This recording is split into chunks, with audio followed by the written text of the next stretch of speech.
Human right protection army में आप सभी का स्वागत है। जो कोर्ट की हालत बता रहे थे हम, केस जो हम डालने गए हैं, सिंपल सा केस है। हम गोल्ड लोन लिए थे। जब गोल्ड लोन लिए थे तो उसको किसी काम के लिए लिए थे, ई रिक्शा के लिए। फिर ई रिक्शा में हम बताए, काफ़ी लोगों बाधा डाले, बोले कि आपसे आपके लिए नहीं है, ये है वो है, आप रहन दीजिए। हम काफ़ी समझाए उन लोगों को कि आप ऐसा क्यों ऐसे कह सकते, ये मेरा इन्वेस्टमेंट है, बैंक उतना। तो अब हम 500 रिक्शा और 10-20 कार्स वगैरह लेके एक 10 करोड़ का प्रोजेक्ट बनाए थे लेने के लिए, ये सारी चीज़ें शुरू करने के लिए। ठीक, अब छोटी सी शुरुआत हम सोचे करें, पहले एक्सपीरियंस ले लें, क्योंकि हमें कोई भी काम करने में जब केस डालने हैं तो पुलिस स्टेशन और कोर्ट लूटता है, जस्टिस नहीं देता है। आपके पूर्व के किए हुए जितने काम होते हैं वो संपत्ति लूट लेता है, फिर नया से सेट करता है ताकि आदमी फिर जाए, फिर वो लूटे। ये 14-15 साल से तो यही कर रहा है। तो जैसे देखिए, अब हम गए कैसे मूर्ख बनाते हैं सब। एक वीडियो डाले हैं, पहले तो बहुत खुलेआम, देखिए ये देखिए, ये यहाँ पे नंबर दिखेगा, ये जो नंबर हम नोट करके लाए हैं, सीधे हम बोल दे रहे हैं। ये जो नंबर हम नोट किए, एक्चुअली क्या हुआ, 10 रुपये लिखा होता स्टाम्प, ठीक, जिस पे इस बिना स्टाम्प के भी प्लेट सबमिट करी इनवैलिड होता है। और हम तो यूपी बार काउंसिल में रजिस्टर्ड लायर हैं। अगर आप इतने सारे क्लाइंट्स के साथ हमें मेरा मॉडेस्टी वायलेशन करते हैं तो ये डिफेमेशन हुआ। और मेरे एजुकेशन रिकॉर्ड के हिसाब से आप सब पे प्रति व्यक्ति डिफेमेशन केस ठुकता है। कोर्ट इस बात का ध्यान नहीं दिया अभी। देखिए 44 AA 31 37 99 यूपी का ही, उत्तर प्रदेश का ही था। और इसका हम 20 रुपये का था वो, और हमें 15 रुपये का, 10 रुपये का स्टाम्प एक बार हमको उधर से दिए थे, सब 15 रुपये में। तो ये श्याम लाल करके था वो, जो भी अंकल थे, खुले डंके की चोट पे कह रहे थे। हम भी जगदम्बा त्योरी एडवोकेट ये साइड कर 2018 का जायसवाल के यहाँ से लिए थे। सिंपल केस है, ये देखिए प्लीट किया हुआ है, पूरा प्लीट है। बहुत मुश्किल से तो इसे टाइप करके किसी तरह किप नोट से निकलवाए भाई से, वो भी सही नहीं, जैसा भी निकला हो गया।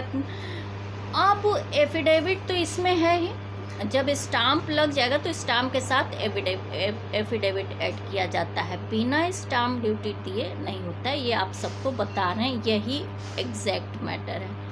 तब वहाँ पे काफ़ी उद्दंड जूनियर लॉयर्स, लड़के और लड़कियाँ हैं। इनको दिक्कत क्या है, एक्चुअली वहाँ पे कुछ गलत फैक्टर्स चल रहे हैं। इनको जजमेंट देने में दिक्कत क्या है, जुडिशरी जस्टिस के लिए बैठी है, वहाँ मैट्रिमोनियल साइट्स या वहाँ मुजरा करने के लिए तो बैठी नहीं है। इन लड़के या लड़कियों का जो प्रेजेंट में वो हैं, इनको बहुत गंदा वर्ड यूज़ किया जाता है जो वहाँ पे चला जाता है। वो कोर्ट अपना फिल इन द ब्लैंक्स में भर ले, वो हम दे रहे हैं उसको, क्योंकि वो सही एग्जैक्ट लीगल लिटरल मीनिंग है उसका, कि आप आखिर दे क्यों नहीं रहे हैं, अगर ये मीनिंग आपका नहीं है तो। ठीक, क्या इसी बेस पे यदि आपका जुडिशरी है तो जस्टिस तो मिलेगी नहीं। अब बात यह है कि लोग यही इसी वजह से कुछ लोग प्रताड़ित होकर आप पे अटैक करते हैं, मारते हैं, तो आप टेररिस्ट करते हैं। इसको टेररिस्ट नहीं बोलते हैं, आपके टेरर से प्राइवेट डिफेंस बोलते हैं। तो आपके टेरर से ये जो अत्याचार हो रहे हैं उनको आप क्रिमिनल नहीं बोल सकते, उन्हें बोला जा सकता है कि वो अपना प्रोटेक्शन कर रहे हैं, जो पुलिस और जुडिशरी नहीं करती है। तो देखिए हमारा 4 नाखून, एक नाखून निकल गया, 4 नाखून और निकलने वाले हैं। 2 नाखून आज फिर थोड़ा अंदर से घायल हो गया है, तो वो भी निकलेगा। ठीक, पुलिस वाले क्या होते हैं कि आपके पीछे लोफर भेज देंगे। वकील के पास सबसे ज़्यादा लोफर है डराने के लिए। अब उतना केसेस गए, हम जब आर्गुमेंट करना शुरू किए, एक दो अंकल आए वकील, हम नहीं जानते उनको, फैक्ट उनको पढ़ा नहीं जा रहा था, पढ़े न एविडेंस था, मारे एविडेंस बोल रहे थे कि 5 भाई थे, इनको ये हुआ, उनको वो हुआ, जो हमें बोला हमको मारा नहीं, उसको एक शरीर पे घाव नहीं था, कोई मेडिकल रिपोर्ट नहीं दिए। एक युवा जज बैठा हुआ था, पांडे सब कोई बोल रहे थे, वो बैठा हुआ था, वो पता नहीं क्या सुन रहा था, न एविडेंस मांगा न उनकी तरफ ध्यान दे रहा था, और विटनेस कोई था नहीं उनके पास, बड़बड़ करके बस मतलब रीडिंग लगा के जैसे इमला पढ़ा जाता है चल दिया, चलो ठीक है। एक और आया, एविडेंस फैक्ट्स, कुछ भी फैक्ट्स बोले, और कुछ रेलवे का मैटर था, वही केसेस जहाँ जहाँ हम जाते हैं, जैसे जैसे क्राइम्स होते हैं वही क्राइम्स वहाँ पे 1000 के मामले में उनको आते हैं, तो वो वकीलों को मिलते हैं, हमें नहीं मिलता है।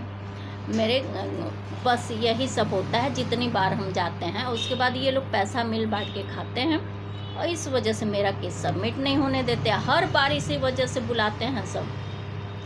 तो अब देखिए यूपी बार काउंसिल में अब ये जो एडवोकेट्स एक्ट के खिलाफ दूसरा केस बना, फिर तीसरा, भैया जब आप स्टाम्प ड्यूटी देंगे नहीं, बाकी तो सब तो रेडी है, नोटरीफाई करेंगे नहीं, तो केस हम बिफोर कोर्ट लेंगे नहीं, तो आप ओरल लीजिए ना, ओरल सबमिशन कर दिए हम कि देखिए आपके ये लोग नहीं दे रहे हैं, जज के सामने बोले, नोटरी के सामने, उसके सामने बोले, मुसरिम के सामने बोले। बेहायगी का वो सीमा है, 19 मार्च को गए थे, उसका भी देखे कोर्ट में दिखाए, उस दिन भी पहला केस हमको नोट डाउन करके डिक्री ऑर्डर नहीं मिला, उस दिन का भी केस की नोट डाउन डिक्री बाकी है।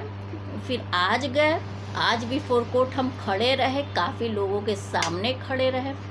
एक तो जब हम आर्गुमेंट कर दिए कि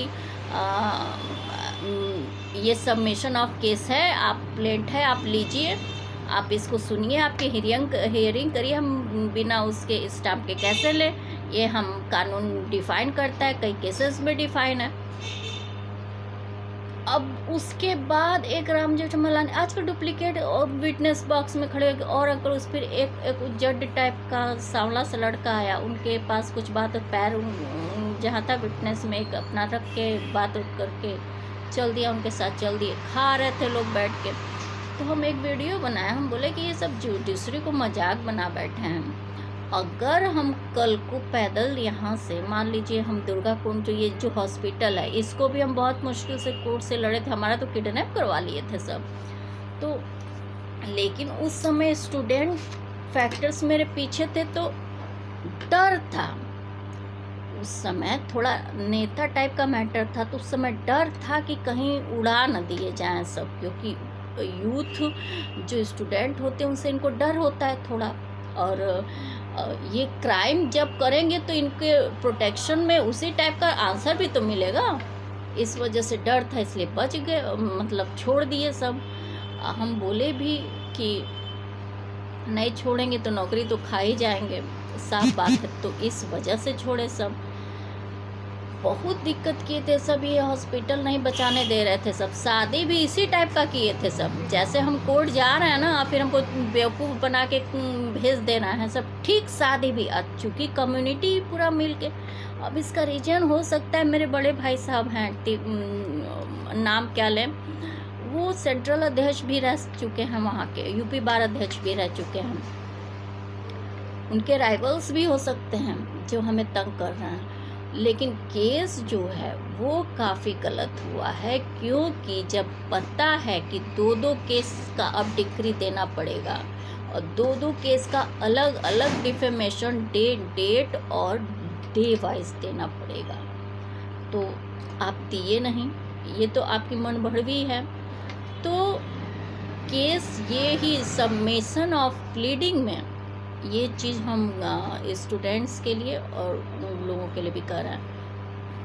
कोर्ट का मेन मकसद है जस्टिस प्रोवाइड करना, सब कोई पढ़ा लिखा नहीं रहता है, और इस तरह के अत्याचार जब कोर्ट में ही घटित हो, और जज को जब पता चल जाए, वो कॉग्निजेंस लेके उसको डिक्री भी देता है। और क्योंकि हम लॉयर हैं तो ये मेरे प्रूफ है, हम भले कोर्ट ना जाए, हम सरेंडर तो किए नहीं हैं और कोई काम तो करते नहीं हैं।